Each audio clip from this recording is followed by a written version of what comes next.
In this lecture, we will learn about the electrostatic spraying of ultra high molecular weight polyethylene. It is a UHMWPE. It is ultra high molecular weight polyethylene. Which has been reinforced with hydroxyapatite and carbon nanotube. So, we are in this particular lecture we will learn about the coating technique of electrostatic spraying utilizing this ultra high molecular weight polyethylene, which has been reinforced with hydroxyapatite and carbon nanotube to form a particular biocomposite. So, in this particular process we will focus on what is electrostatic spraying and how it has been utilized to create a biocomposite coating. In this electrostatic spraying, we apply a very high voltage, which is the order of 40 to 100 kV, which is concentrated at the nozzle, and that has been obtained maintained at optimum voltage. Here our the overall important criteria or the vital component of here is that we can attain highly charged powder particles. So, the powder itself has to be much more insulating in nature, so that charge can be created on the particular powder particle when it is passing through the particular nozzle, which is being maintained at certain high voltage. So, after that what happens here is that non-charged powder particles, they do not adhere to the object because they can dissipate the charge very easily. So, in this particular case we need some powder particles which can get charged, and that charge is being created by the voltage which is again concentrated at the nozzle. And once we can do that, we can coat the we can let the powder adhere to a particular substrate, and the powder which is going outside, which is not really sitting on the substrate while the process is going on, that extra powder can be recycled back to the powder hopper, and from there we can again circulate the powder. What is the overall working and how the overall functionality of this electrostatic spraying occurs? We will come back to it. It is more like a coating technique, the way we utilize it for spraying. So, we have a particular charge entity.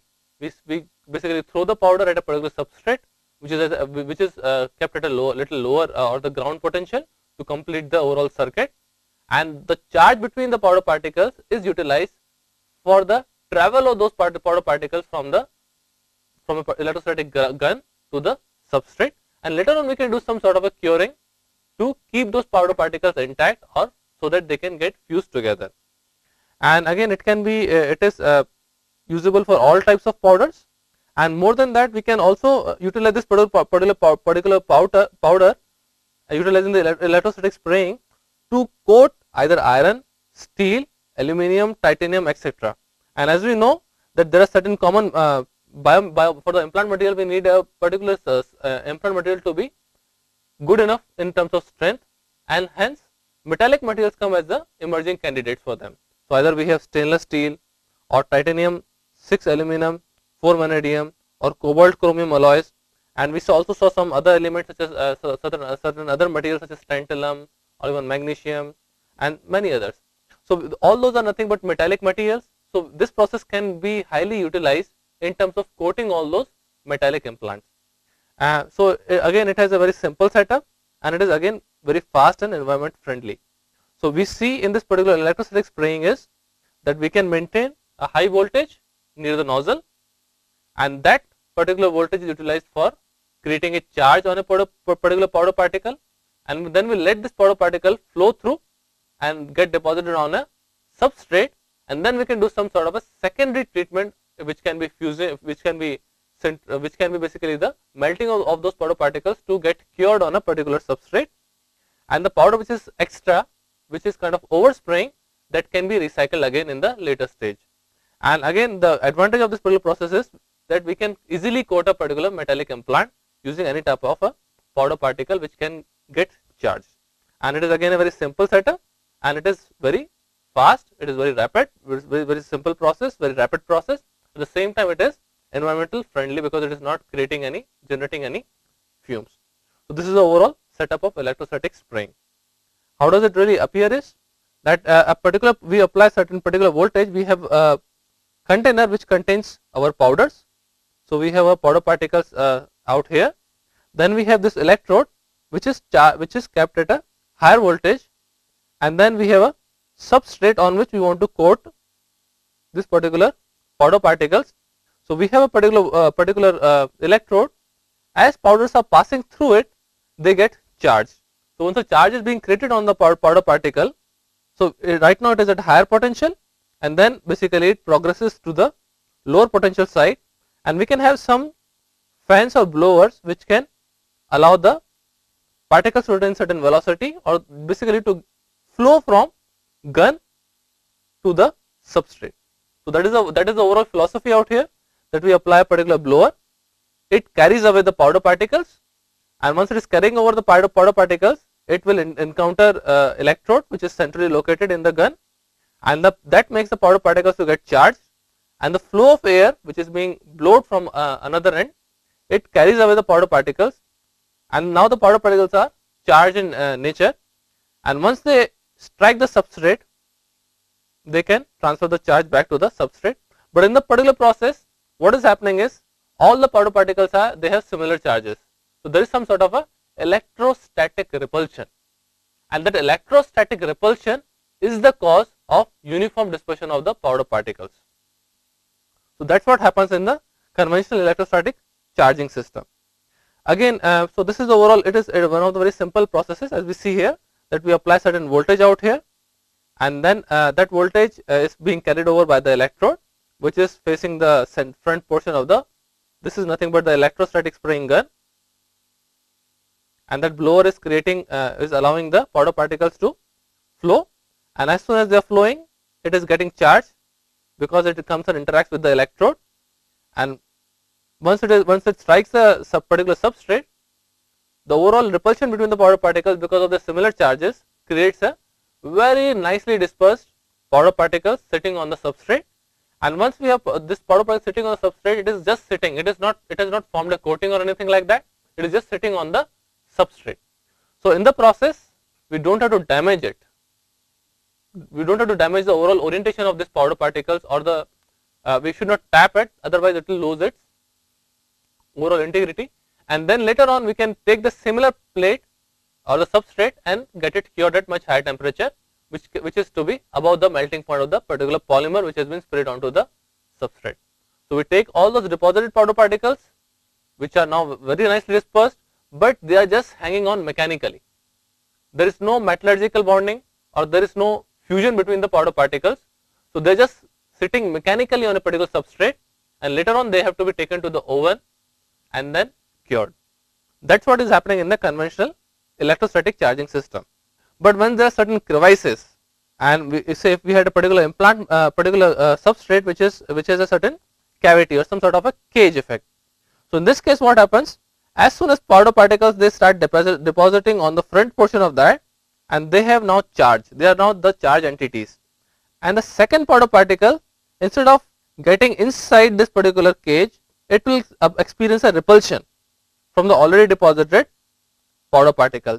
So it will tend to find a new site for its deposition, and it can find an easy path of travel on the surface of this particular substrate, not inside of it. So in that particular sense, the powder particles which are now charged, they will try to go and sit on the top surface rather than the inside surface, and if we want to coat the particular substrate from the inside as well, that becomes very difficult. Initially few powder particles can go inside, that will be fine, but as soon as we experience more and more charge which is depositing on the particular front portion of that particular substrate, it will be very difficult for the powder particles to squeeze through it and then get deposited inside as well to a larger extent. So that is called a Faraday cage effect, and that can create difficulty in the coating of a particular powder. So our overall aim is to create a biocomposite which need to have enhanced mechanical property, because if you are creating a particular biocomposite, we need it to perform much superior to already existing coating materials. So if it is a polymer, we definitely want it to have a higher wear resistance as well as higher scratch resistance, and if possible we would also want to extend these developed materials as a real life orthopedic implants. So we also need some sort of a studies, in vitro and in vivo studies, for the confirmation of the biocompatibility or cytocompatibility of these particular coatings. And as we have seen in the earlier lectures, that surface is one of the very critical components of deciding the cytocompatibility, because any particular environment will come in contact with the surface first. So that is the critical issue in terms of deciding the cytocompatibility, and if these coatings, they have to be utilized as a superior mechanically, which are much more superior in terms of the mechanical and tribological properties. They also have to retain the cytocompatibility at the same time. So that then only we can extend them to certain potential biomedical applications. So there are certain attributes to it. First of all, we are utilizing this electrostatic spraying for the powder coating. Secondly, we know that they need some charge for some surface so that they can dissipate their charge. So for that, we need to have a metallic entity where the charges can be taken away. That is nothing but a metallic substrate, which can be titanium alloy, it can be stainless steel, it can be cobalt chromium alloys. The only required criteria is that the substrate has to be conducting in nature. Once we have that, we can either utilize low density polyethylene or ultra high molecular weight polyethylene as the main component of the coating. So we are going to deposit a coating which is rich in polyethylene. It can be ultra high molecular weight or it can be low density polyethylene, and we can make that as a major constituent of the coating. And because these coatings are very softer in nature, we also want to increase their wear resistance or the tribological properties. So for that, we can either introduce something called a hydroxyapatite.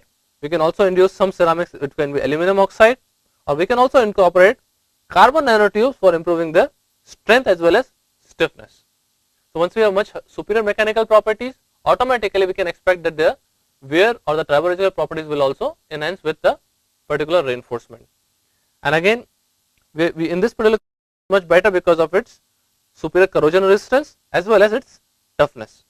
So once we can select a very appropriate biomaterial, we can always do some sort of a coating which can be of polyethylene, which is again still biocompatible material, and we can enhance its strength by using certain reinforcements such as hydroxyapatite or alumina or carbon nanotube. And again, their incorporation will depend or will vary depending on what kind of applications we are aiming at.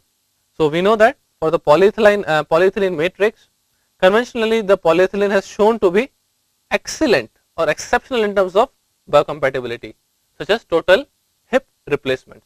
So in THR surgeries, polyethylene has to be shown to be exceptional material or the very excellent biocompatible material in terms of total hip replacement.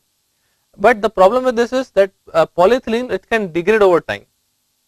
So that might create some bone loss or maybe hip implant loosening, because once we are losing some material, it always creates some gaps or some spaces between the implant and the bone. So for that, we want the polyethylene coating to survive much longer or for a very long time. Generally, we have a ceramic balls and a polymer liner, then it will always lead to much more degradation of the polymer coating. So if you want to improve the wear resistance or the tribological properties of this polyethylene, we need to always incorporate with certain ceramics as a reinforcement. So in this particular case, we also want to we may want to create some sort of a porous coating so that cells can really come and adhere, or depending on the kind of applicability, we can also provide some lubrication in the particular porous coating. So that is the deal with this particular polyethylene matrix. At the same time, polyethylene can also allow for a tissue attachment or the biological fixation.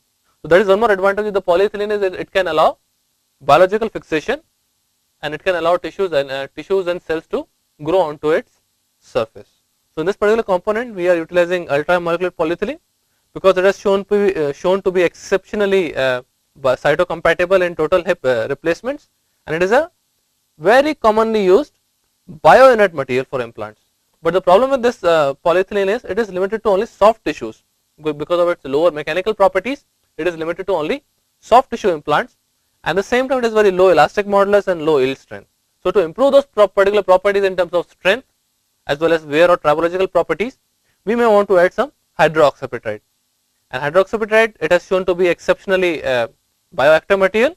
It has a close resemblance to bone and teeth because its calcium to phosphate ratio is 1.67, and because of its bioactive nature, it also supports bone growth. So in certain cases, when we want the bones to get reattached to the implant material and to provide a strong reinforcement, hydroxyapatite come to our rescue. So again, it leads to the bone resorption and implant loosening in case we get a very poor crystallinity or generation of some secondary phases which are amorphous in nature. So that can also create certain some problems in case the processing is not done properly. So a session has already been taken in terms of the overall processing of this bioceramics or the or even the bioglass materials. Coming next, and if you want to improve the fracture toughness or the strength of the polymeric materials, we may also want to introduce some carbon nanotubes as a reinforcement, because its fracture strength is 200 gigapascals. It's one of the stiffest material with a Young's modulus of 1 terapascal. It is approximately 6 to 10 times as strong as steel, but at the same time it is as light as 4 to 6 times lighter than that of a than a steel. So that is how it can provide exceptionally toughening properties. So if we are able to reinforce it in polyethylene matrix, it can result improved fracture toughness. It will also induce improved strength. It will also improve wear resistance improvement by approximately 1.5 times. So we can see such things have been already reported with the incorporation of carbon nanotubes. So one more problem out here we see is that our cortical bone it has elastic modulus of from 7 to 30, and strength is approximately 50 to 150 MPa. Its fracture strength is only 1 to 3%. So if you want to match it with polyethylene has a modulus of around 1.25. Its density also is very similar to that of a cortical bone. It is approximately 1. At strength, hardness it's around approximately 104, which falls in range. It has a very high fracture strain as we might require. And if we can see, if we can start introducing some sort of a hydroxyapatite in terms of volume percent, or we start introducing some sort of a carbon nanotube, we are seeing improvement in the mechanical properties in terms of its modulus, and that thing is now coming back into the regime of the modulus as that of a cortical bone. So what happens is low density like ultra molecular polyethylene is it can start matching the modulus of that of a bone once we start reinforcing it with certain ceramics. So that is the advantage it can provide. It is very light. Polyethylene is very light, so it can soon reach the density of a bone, approximately 1 grams per cc. And whereas our hydroxyapatite or alumina itself, they are much more. They have very high stiffness. So what happens with them is there is some sort of a bone resorption, because the body starts thinking that the overall load is being borne by the ceramics such as hydroxyapatite or alumina, monolithic alumina and hydroxyapatite. Once we only have that as an implant, so bone starts thinking, oh, they are not really needed there, and because of aseptic loosening, we can also see some absorption of the bone itself, because the overall load is being borne by some other material. So that can be a problem. That is the reason our polymer matrix can come to our rescue in that particular sense, that it has a lower modulus and it can match the elastic modulus as well as the strength, as well as it can have a very superior fracture strain as well. That gives the overall importance to the ultra high molecular polyethylene, which is being reinforced with hydroxyapatite as well as carbon nanotube. So from the scanning electron microscopy, we can see that how the powders are being generated. Like we can see some powder particles which are approximately around 20 microns or so. We can see the micron bar here, so around 10 to 20 microns in diameter. And then we can also start reinforcing them with some carbon nanotubes. All those carbon nanotubes appear as small tubular structures, which we can see out here, and that thing has to be also dispersed, because the carbon nanotubes can provide much more strengthening only once they are distributed throughout the matrix. If they are isolated in some certain location, that particular regime can become much more stronger. And also depending on if they are not strong, if they are not dispersed properly, one region will become very weak. So it will also lead to some sort of a straining or some sort of a stress concentration at certain locations. So that might again be a problem. Again, people do not know how CNTs or the carbon nanotubes will react once they are in the body environment. So there have been generally two schools of thoughts. On one hand, carbon nanotube, it is nano in nature, so it can penetrate through cell walls, it can create some damage, or it can get agglomerated, it can basically get accumulated either at liver or brain or even heart or some other location. So that can even create some problem.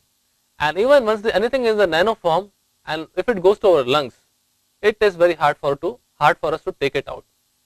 So it can be very toxic, depending on how the CNTs are being now introduced into the matrix. But on the other hand, our body is also made up of carbon. So why carbon will be deleterious to our own body?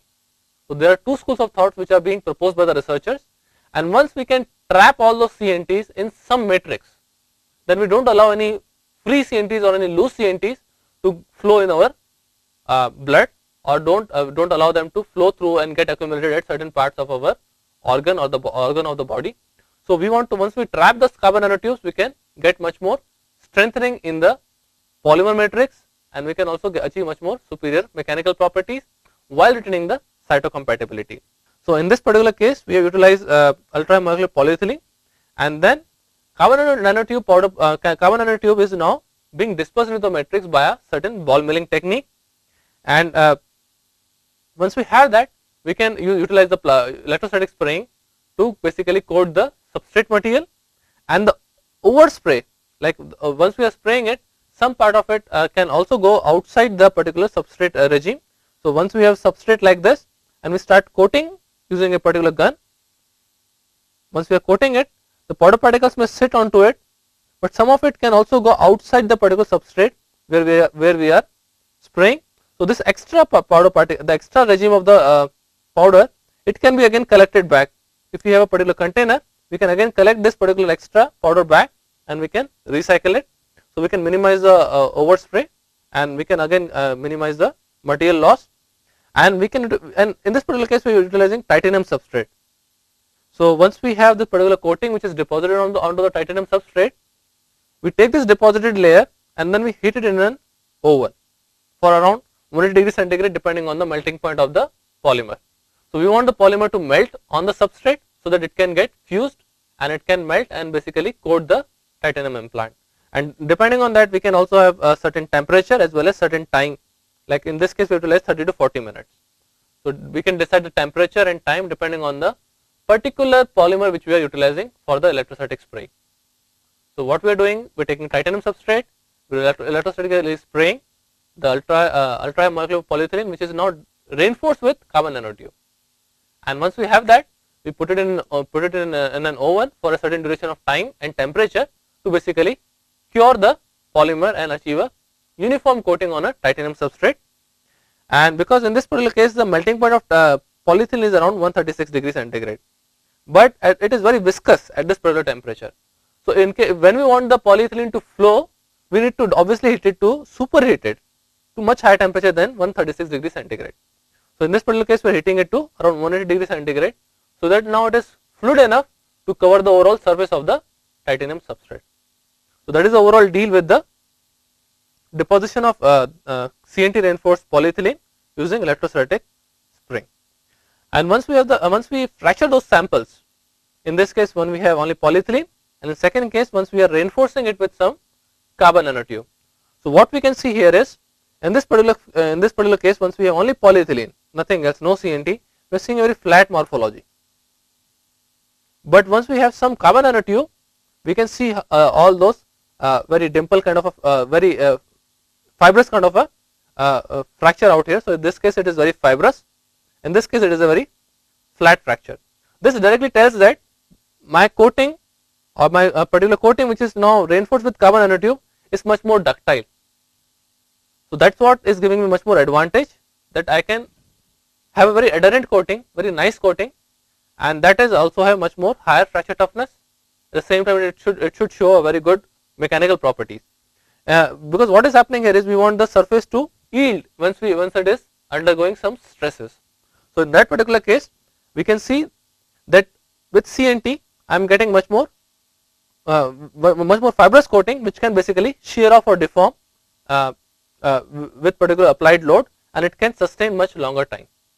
So that is the advantage with the addition of carbon nanotube, because carbon nanotube it has exceptional mechanical properties, Young's modulus of around 1 terapascals, fracture strength of around 200 gigapascals.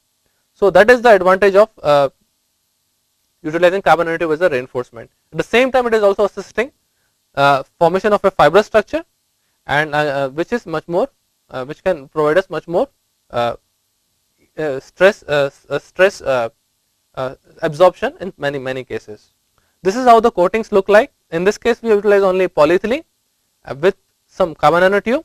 So in this case we have ultra molecular polyethylene, and we have around 5-8% of multi-walled carbon nanotube, and the coatings, they show a very smooth surface finish, as we see here. And in this case, because of CNT, we are seeing a little grayish coating, and these coatings are now electrostatically sprayed on the steel substrate. In this case, we utilize a steel substrate, not really titanium substrate, but we can see the overall feel of how the coatings are deposited using electrostatic spraying. And correspondingly, as we have seen, the fracture part was very different. So in this particular case, with the reinforcement of the 5-8% multi-wall carbon nanotubes, we are seeing increase in the elastic modulus by approximately 10%. That is again very substantial, because we are using only 5-8% of CNTs, and that is enhancing the mechanical properties or the elastic modulus by around 10%. At the same time, we can also see improvement in the hardness. This is very marginal, but at the same time, we can see there is overall generic increase in terms of general increase in either the hardness as well as the elastic modulus too, marginally, but we can see there is some sort of a influence of carbon nanotube reinforcement in the ultra high molecular weight polyethylene matrix. So that is what we can see, that electrostatic spraying coatings, they are very smooth. So we can utilize them as such, because they are very smooth, surface, and aesthetically also they look very good. So we can utilize all these coatings as such and in the implant, while they are showing the improvement in the mechanical properties. Now coming next, we can see that this in the second case we have some ultra molecular weight polyethylene with hydroxyapatite coating. So in this particular case, we have a titanium 6 aluminum 4 aluminum substrate, and over that we have electrostatically sprayed this particular coating, which is ultra high molecular weight polyethylene, which is now reinforced with some hydroxyapatite. And we can see one very nice observation, that the coating is very uniform. This particular coating, it is very uniform. The interface is very adherent. We can see out here, there is no cracking. We can see no cracking at the interface. So we can see there is, the interface is very strong, which is between the substrate and the coating. And later on, this particular part was sectioned and mounted. So we have this epoxy mount, which is basically distinguishing which is basically captured the coating as well as the substrate. So we can see in this case the coatings are very uniform, which is approximately 40 to 50 micrometers thick.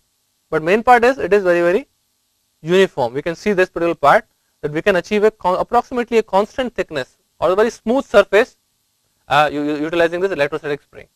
That is the basic advantage of electrostatic spraying, is I can achieve very uniform coatings on a metallic substrate. And mostly all our implants are metallic in nature, because they need to render enhanced fracture toughness, enhanced fatigue life, and such. Basically, they have to take care of the wear and tear and work as a horse material or the workhorse material. So in that particular case, this particular process can highly be utilized for electrostatic spraying of certain polymer coatings. So that part we can see here, that we can achieve a very nice uniform coating on a metallic substrate, which is titanium 6 aluminum 4 vanadium substrate, and I can achieve good interface. So I have very good interface without any cracking. Coating is highly adherent coating. And third thing is, I am achieving a very uniform coating thickness.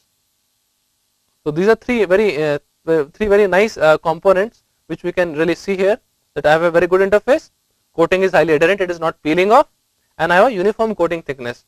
So in that particular manner, I can really see how much coating I really require out here.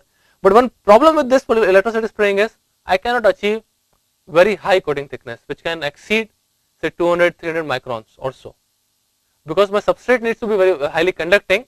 Once I achieve a certain thickness of this powder, later on it is very hard for me to keep developing powders on a charged surface, because I have powder once we melt it becomes insulating, and powder themselves have some charge, so it will not allow charge to keep accumulating with the electrostatic spraying.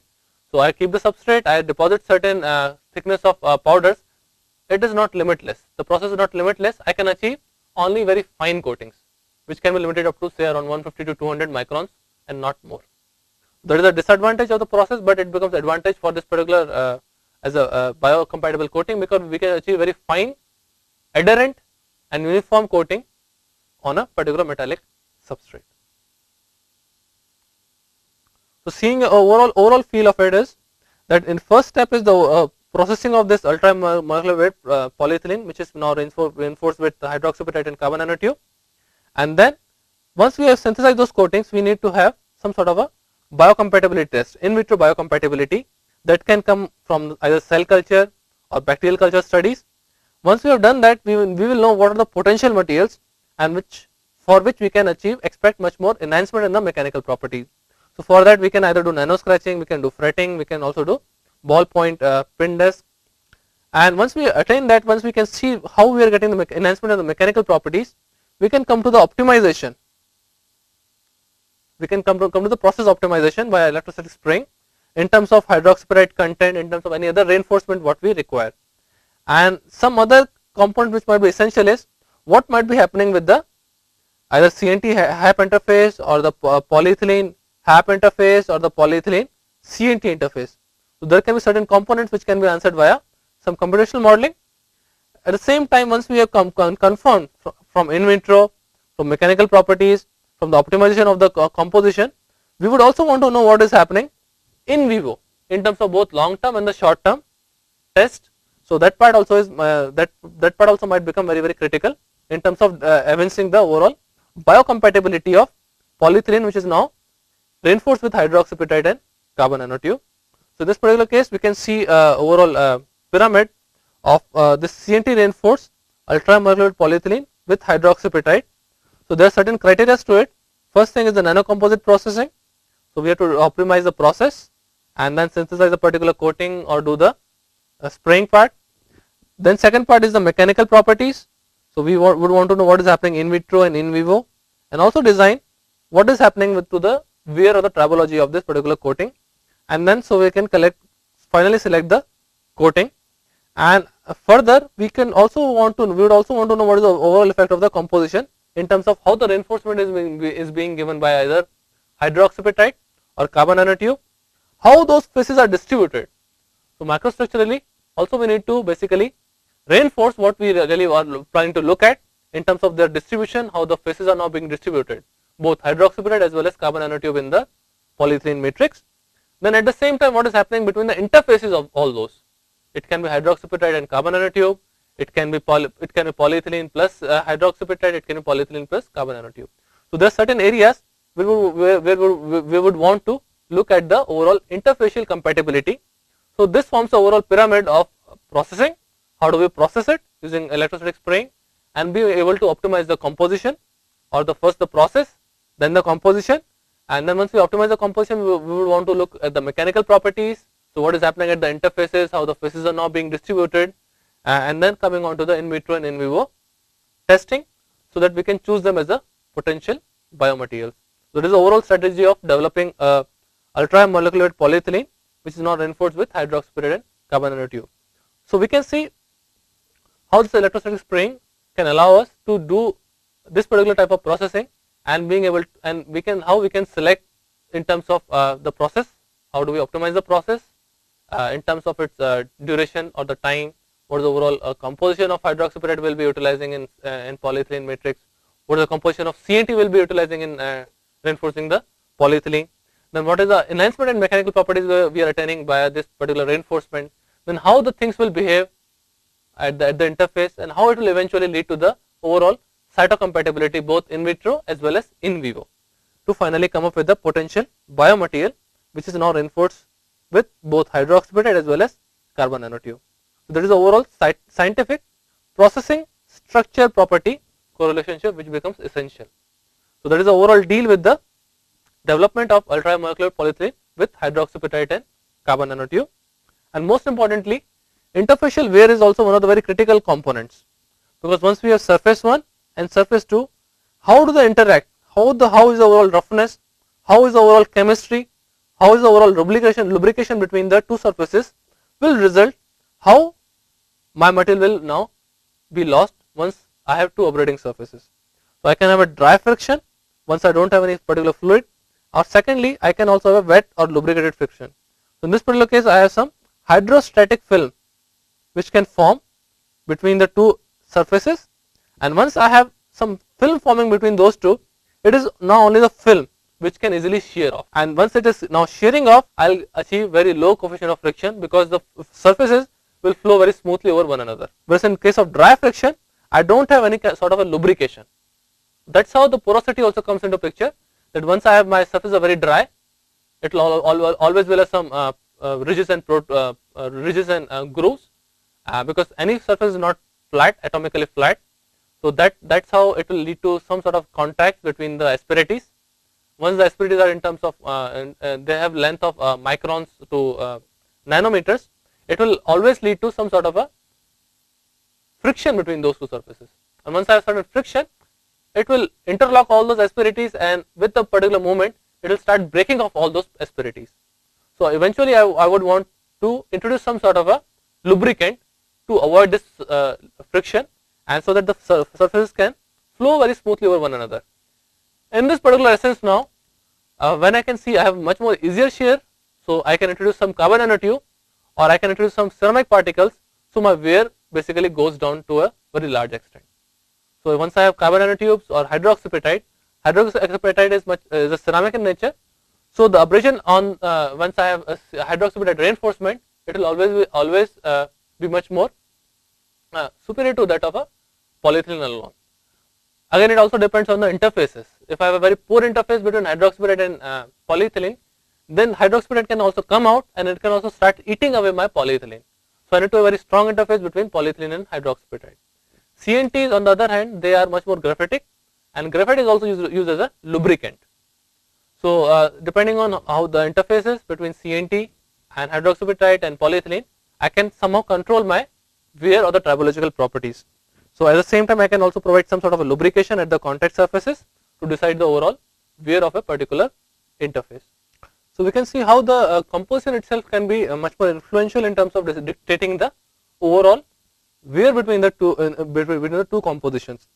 In this case, we will see that we have done a nano scratching of ultra molecular weight polyethylene, which is now reinforced with hydroxyapatite and carbon nanotube.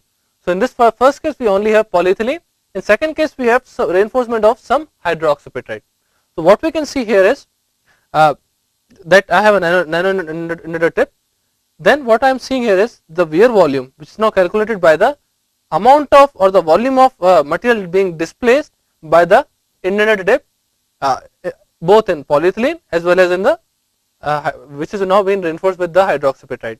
So we can see I have certain wear volume in polyethylene, but once I am reinforcing with some ceramic, I am getting much higher wear volume. That is much more contradictory, because once I am reinforcing my polyethylene with certain ceramic, I will expect the wear volume to go down. But what is happening here is that the interface between hydroxyapatite and polyethylene may not be that good. So what is happening is hydroxyapatite probably loosening away, and that again is acting as a scratching media for the polyethylene. That is the reason I am seeing much more or much higher wear volume once I am reinforcing with hydroxyapatite.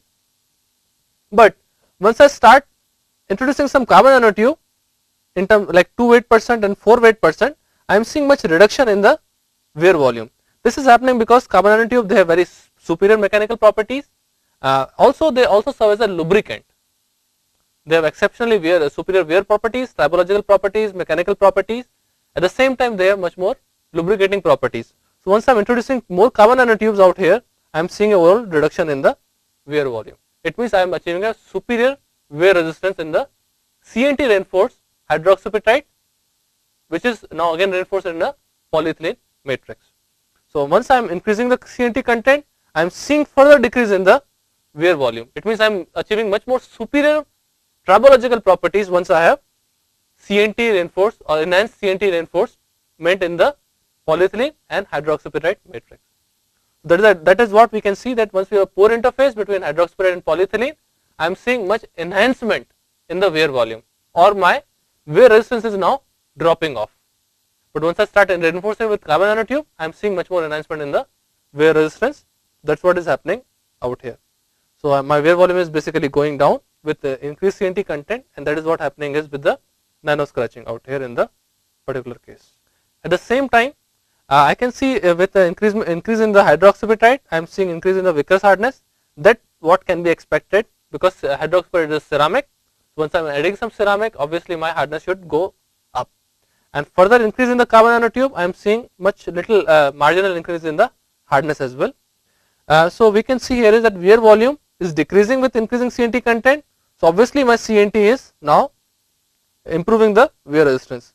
once I am saying that CNT is a lubricant, I should expect that my coefficient of friction should go down. But we are seeing exactly opposite. In this particular case, we are seeing coefficient of friction is now going up with the CNT content. So with CNT content, I am seeing my increase in the coefficient of friction. And first of all, I had polyethylene; it was showing me some coefficient of friction.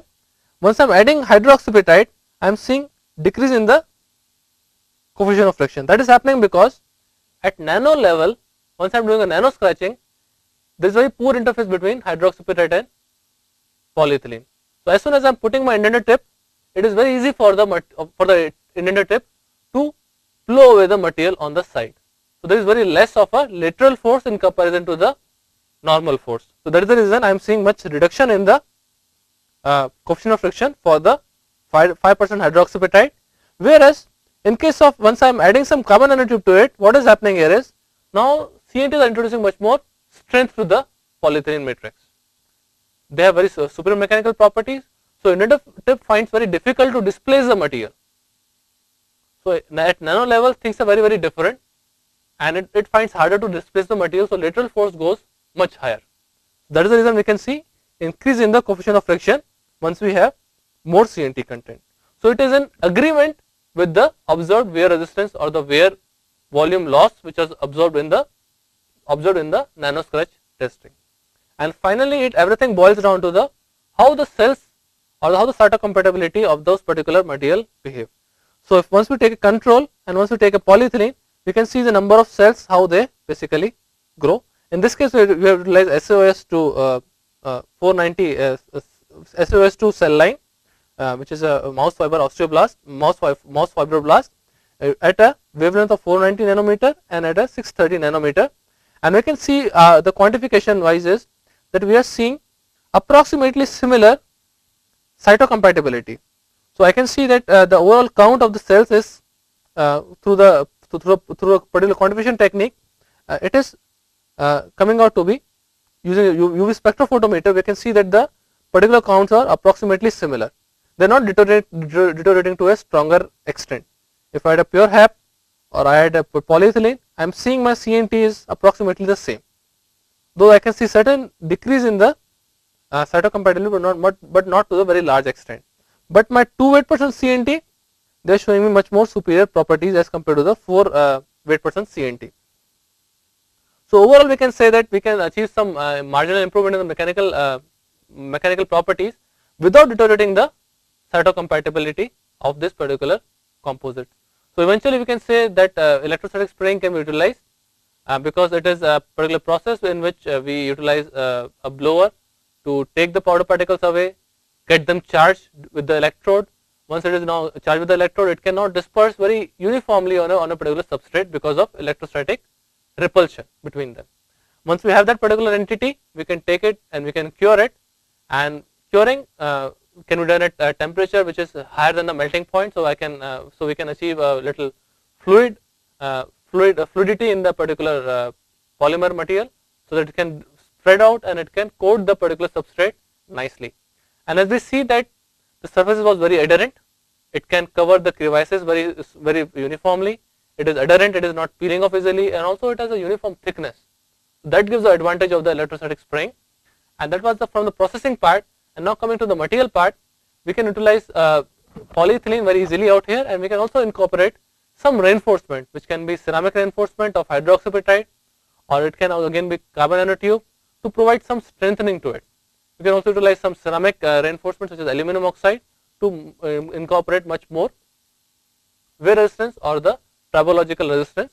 And as we see, it also depends on the interfacial interaction in the interfacial component of the matrix as well as the reinforcement. If the reinforcement itself is not compatible with the matrix, it might just go out, and it can also serve as a agent to again scratch off the polyethylene surface, because hydroxyapatite it does not have a good interfacial bonding with the polyethylene. It can come out and create a 3-body wear. But once we also introduce some carbon nanotube into the material, carbon nanotube can also act as a strong reinforcement, and it can provide much more strengthening, much more fracture toughness, much more superior hardness. It can also have superior wear and tribological resistance. So that is the overall deal with it, also playing with the composition part and how we can utilize them in terms of electrostatic spraying and depositing them onto a body implant surface. So that is what basically I'll summarize the lecture again. That electrostatic spraying, we are utilizing electrostatic gun, which can carry the powders, which can form a very nice coating on a particular body implant material. The substrate has to be much more conducting in nature. So that is the overall limitation to it. At the same time, we can achieve very uniform coating, but we can't achieve very thick coatings using electrostatic spraying. And in this particular case, we are limited only to the certain polymers which can be easily deposited and which can be easily cured to give a uniform coating. And the coating size is also, thickness is also limited. So that is the drawback of this particular process. But again, it is advantageous to bio coatings or bio implant coatings, because those are very, very fine, and that is what we really seek for achieving a very good interfacial properties. So that is what it will assist us in terms of achieving. And once we have a very uniform and adherent coating, which is on the substrate very uniform, we can also expect the similar cytocompatible response from the surface, because surface is the one which comes in direct contact with the blood or in any particular biological environment.